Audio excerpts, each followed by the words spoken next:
Hi, it's Kevin Mady, the Editor-in-Chief of PhocusWire. Jeff Katz, thank you very much for joining us. Total pleasure. Your title now is the CEO of Journera. Journera, correct. You have many other titles, which You've had many other titles. Yes. Actually, I mean, just on that, what title do you think your most famous one is? Well, in the focus world, people know me best as the founding chairman and CEO of Orbitz. Yeah. That's about the same time Phocuswright began. Yeah. And so our struggle and ultimate success at Orbitz was very visible within the Phocuswright Conference and attendee group and so forth. Okay. We may come to some of the other titles in a minute. Sure. To give us the context of the conversation. So tell us, and during your time at Orbitz, as the founding chairman and CEO, what kind of insight and experience did you gain from that has helped you to where you are now in terms of Journera and what you're trying to do there? Yeah. Well, one of the things that I learned, and I think we did well at Orbitz with, is this idea that above everything else, you have to have a very talented team that you're working with, and you have to have a thoughtful strategy. Mm-hmm. And if you have these two things as you approach a business opportunity or trying to solve a consumer puzzle, you can accomplish a lot because of the talent that surrounds you or that you're working with, and the strategy, as it were, that guides you. Mm-hmm. And that was dug into me very deep during my Orbitz years, and I carry it even today with me as we embark on Journera now, more than 2 years in. We're very mindful of our strategy, and we're very mindful as we grow our team to really try to get the best people for this practice. Okay. Tell me, just define what an experience management platform is, because I sense that some people might think, what's that? What is that? Is it the fancy name for something that has a rather duller name potentially?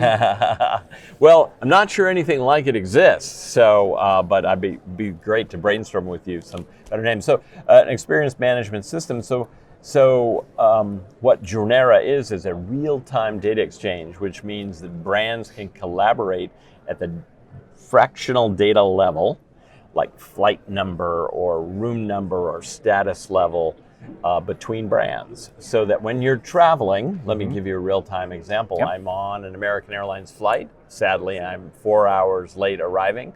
I also have a Marriott hotel room, and that data can be published that Jeff is 4 hours late on American Airlines 49, sadly, and Marriott can subscribe to know their incoming guest, Jeff Katz, is 4 hours late. He might or may not have a good status level, and now they can protect my room. Say, hey Jeff, room's protected, it's room 714. Here's a digital room key in your app. So there you've elevated the experience. You have, sadly, late on a flight, and my room, not only do I know it's protected, but I have the digital room key in my app. Okay. So, and the way that's done is because we connect Jeff Katz with an American Airlines reservation today, with Jeff Katz with a Marriott reservation today. We connect them, and then once they're matched, as we say, Marriott has the opportunity to do something to elevate the experience for Jeff Katz who's arriving. Aren't we, in a way, talking about a phrase that's been bandied around for a long time, and that's kind of a universal P&R concept?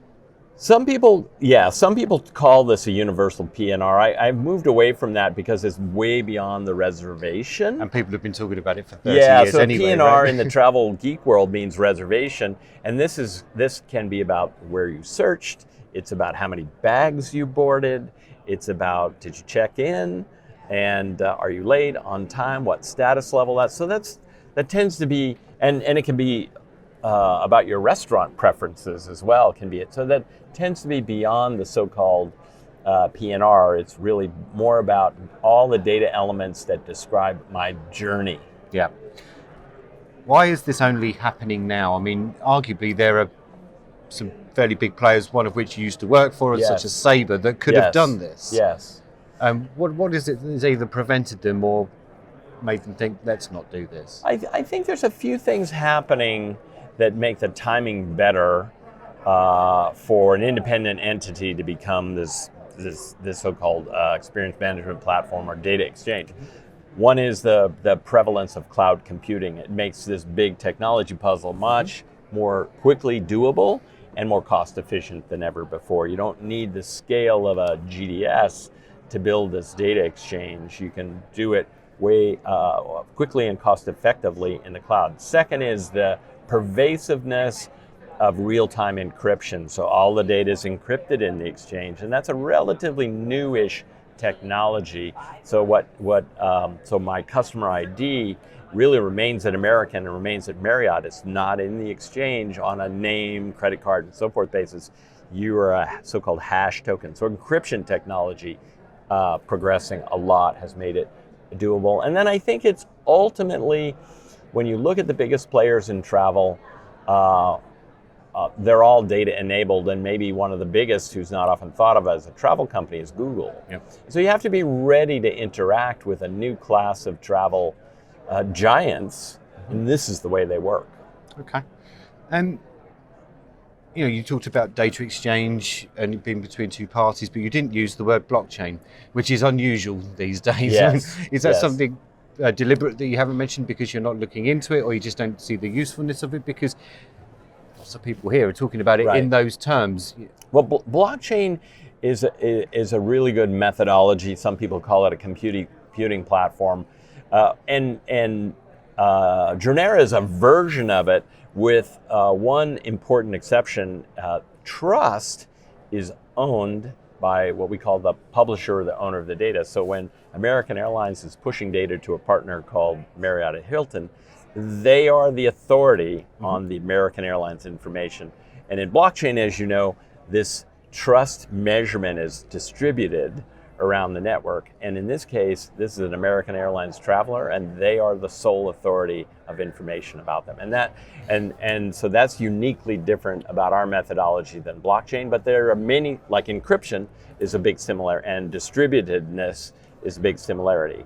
So at the moment, correct me if I'm wrong, Jeff, it works if the partners are buying into the concept. So, a bunch of airlines, a bunch of chains, etc. So correct. Does it only become ultimately really useful, which is, I'm assuming, which is what you want to do, if 200 airlines are on it, and if every hotel is on it? And then it becomes complicated. Certainly the key to success of our model is that the travel world publishes and subscribes through the exchange, and then we have what we call permissions, which means each publisher, so American or Marriott, et cetera, as they push data, they decide who gets what data element. So it's quite a lot of control. But yes, adoption is important. At current, we have about 6 of the big U.S. travel brands. About 35% of all U.S. travel or travelers touch these 6 brands. So we're starting with a big parcel of the marketplace in the beginning, and I'm optimistic that over time, as people see the consumer benefits, this adoption curve that we're used to will begin to occur. And it's TMCs that are going to be the main customers, is it? I think you will be surprised at travel apps like itinerary management apps and even retailers who have a common customer might want to know that this customer is embarking on a trip to Hawaii, and because I'm a common customer with this retailer, then they can connect the dots about apparel needs or entertainment needs and so forth. So I think, yes, other travel brands, TMCs, can be both subscribers and publishers, but I think we'll be surprised about who can be participant. Imagine, if you will, that I'm driving to my Hyatt hotel, and Hyatt publishes to my Ford or my Chevy Bolt, let's go electric, my Chevy Bolt, and in my display I get a message saying, hey, we know you're arriving at our hotel, check in with your dashboard button. Okay. So I think we'll be surprised about who's publishing and subscribing. My car's an enabled information system. It too can be publisher and subscriber. Okay. And lastly, just more of a broader question about corporate travel. I mean, it's suddenly become fairly hot, for want of a better word, in the investment community. Yes. We've seen some big rounds. Yes. This year. Yes. One last week and one a couple of months ago. I mean, what do you think's piqued the interest of investors all of a sudden? Well, again, I think a lot of these technologies, particularly that are applicable in the corporate world, machine learning is a good one, cloud computing is another one, I mentioned encryption, I think these are ripe for application to make the corporate travel experience better. And so you're seeing innovators come in and develop new businesses. And I think investors see the opportunity for change that could be very profitable in this domain. Okay, Jeff Katz, thank you very much for talking. Thanks very much. You.